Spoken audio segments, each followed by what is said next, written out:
Hello, welcome and good morning. This is Talia MK on Internet 2.0 Conference Dubai, February 2024. And we have with us Mr. Ankur Narang, who is AVP Data Science of Apparel Global, and he has been nominated and awarded and honored by Outstanding Leadership Award at Internet 2.0 Conference. First of all, welcome, congratulations to, and thank you for being here. Tell us about Thank you, your Talia. role so that we can get deep into it to learn from you how to be a great leader. So yeah, I have been across my 29 years of experience. I have, been looking at a lot of technology and recently AI roles.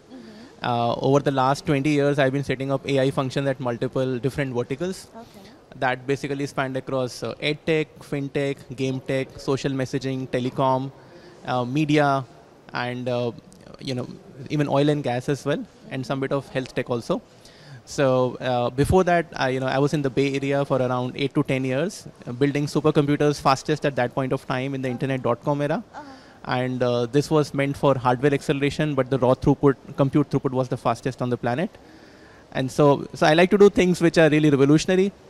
Even the edtech startup that I have, ByteLearn, it was in 2021 when we started. There were very few, 1 or 2 countries all over the world, companies actually that were doing it. And that was basically interactive math teaching using AI, deep learning models at that point of time. Now it's migrated to generative AI. And that was a form of teaching, using AI that was very revolutionary. And now it is gaining a lot of traction in the market. That's a really good definition and detailed. Now I know what you do. So as you said that you've been working for 29 years, that's almost 3 decades. What changes have you seen? And I know the progress is happening, the technology is advancing and stuff. But what do you think you've understood how fastly the technology works, or how fastly a drastic change is happening in nowadays era, and how a normal person like us, we're not aware of it, they can keep up with it? That's a great question. So when I started my career, it was internet.com era. And at that time, you have these internet sites and Java that started booming in. Over time, from early 2000s, ML and AI started getting traction. With Hinton's work, 2005, 2006, then deep learning started getting traction. From last year onwards, it is generative AI. And as you say, the pace of technology is kind of increasing, right? The change is increasing fairly strongly now. Because the machines themselves are helping in accelerating that pace. So for people to understand, I think the good thing about generative AI, the new models that have come up, they're very easy to use. For example, ChatGPT, if you get a subscription, you can just put some prompts, and it's all about more prompt engineering now. So to get a feeler of the technology, that's a great way to start. Obviously, looking at some very high-level courses, depending on the area that you're looking at, let's say business or product or even technology, there are various high-level courses that you can start off, or the easy introductory ones, and that gives a very good feel of the technology. Even if you look at mid-journey kind of sites, which give you text to image, that has a lot of applications in various industries, including fashion, product design, and so forth. And a lot of plugins are getting into that are being released in the normal, for example, email productivity for Microsoft 365, for Excel, even the Google Docs, and so forth. So all these aspects give you a great feeler of the technology, and that's how you can start ramping up. And obviously, if you want to go into further detail, connect with me offline.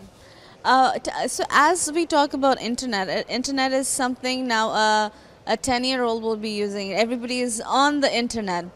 And being in such field which grows so drastically and so fast that you have to catch up with it.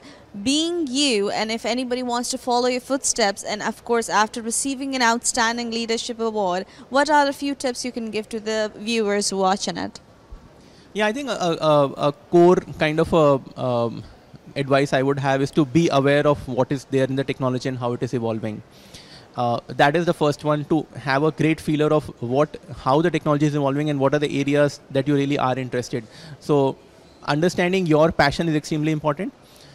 So I have seen people who are not so much excited about AI, but they are more excited about technology. They have to be kind of excited because it's like the it thing. So even if they're not, they have to act that it's interesting. Exactly. So I mean, quote unquote, for them it's forced, which is perfectly fine. So I am perfectly kind of, personally I'm fairly open for them. I mean, they embrace technology or business more heavily, and they use AI as a tool, which is also fairly kind of aligns with the fact that they have to be aware. So understanding your passion is fairly important. In order to follow the kind of direction I have taken, it's primarily for folks who are, want to deliver like large impact at scale. So look at bigger things, look at kind of the bigger perspective of things. That is another direction to kind of move into. And then, look at the particular steps that can actually be taken so that you kind of move into that role. So, some starting would be from after getting a feeler, looking at some courses, looking at some projects that would start getting a feeler into it. And then going deeper and seeing, which type of companies, whether you are, again, from vertical standpoint, you could enter into any vertical because all verticals now are using these technologies. So you get a fair good of experience using these technologies. Pure language, language plus text, multimodal video. Now even you have OpenAI model for text to video and so forth, or even 3D modeling, generation. Even you have autonomous drone systems now coming in, and other than civil drone aviation, you have these autonomous plane systems that are being developed and explained and so forth in the US and all that. So any industry is doing it. So basically, pick up that vertical that you are passionate about, leverage these technologies and grow in that space. That's amazing. Thank you so much. But before you go, as you're already in this field for almost 30 years and you have your expertise, you have met a lot of people, you have seen the growth, you have seen the change. Being in such kind of network session, which is like Internet 2.0 conference in Dubai, how does it feel? Because you're very well aware and well articulated with what all you want to do in life or how it's going to be. So meeting people from different network or different fields, how is your networking session going on? No, I think it's a great venue. I really loved interacting on the first day yesterday. I met some great people, people from Saudi, from Kuwait, in various verticals and diverse kind of experiences, different kind of years of experience, young folks who are entrepreneurs, very dynamic. So I think it's a great venue. And I loved chairing multiple panels yesterday on the future of gaming and AI for creativity and for product design. So I think it's a great venue to be there. Thank you so much. Congratulations on winning the award. We'll see you inshallah next year as well. And on that note, saying that AI and all the new technologies and everything is going to come up, just keep up with it. You don't have to act, just be well aware so that you can move along with life and world. And on that note, Thalia MK signing off from Internet 2.0 Conference, Dubai 2024. Thank you so much. Thank you.